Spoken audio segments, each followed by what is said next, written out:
திண்டுக்கல் மாவட்டம் வேடச்சந்தூர் அருகே உள்ள அய்யலூரில் எஸ்கே நகரை சேர்ந்த கருப்புசாமி என்ற வாலிபர் நடந்து சென்று கொண்டிருந்தார்.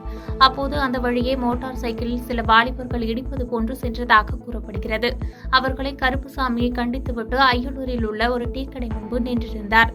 அப்போது அங்கு வந்த 5க்கும் மேற்பட்ட அடங்கிய கும்பல் கருப்புசாமியை இரும்பு கரண்டியால் சரமாரியாக தாக்கிவிட்டு அங்கிருந்து தப்பி ஓடினர். இதில் காயமடைந்த கருப்புசாமி திண்டுக்கல் அரசு மருத்துவமனையில் சிகிச்சைக்காக சேர்க்கப்பட்டார். இதற்கிடையில் தாக்கிவிட்டு தப்ப முயன்ற போது சிக்கிய ஒரு வாலிபரை பிடித்து பொதுமக்கள் தர்ம அடி கொடுத்து விசாரித்தனர். அதில் அவர் ராமநாதபுரம் மாவட்டத்தைச் சேர்ந்த மாயராஜன் என்பதும் வடமதுரை மோர்பட்டி பகுதிகளைச் சேர்ந்த தனது நண்பர்களான ரஞ்சித், சரவணன், சபரி, முத்துமணி ஆகியோருடன் கஞ்சா அடித்துவிட்டு போதையில் கருப்புசாமியை தாக்கியதையும் தெரிவித்தனர்.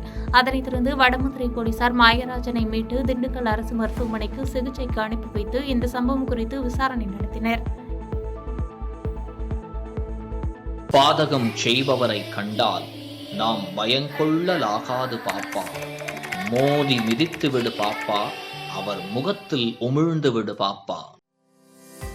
அண்மை செய்திகளை உடனுக்குடன் தெரிந்து கொள்ள இணைந்திருங்கள் எம் நாடு தொலைக்காட்சியுடன்.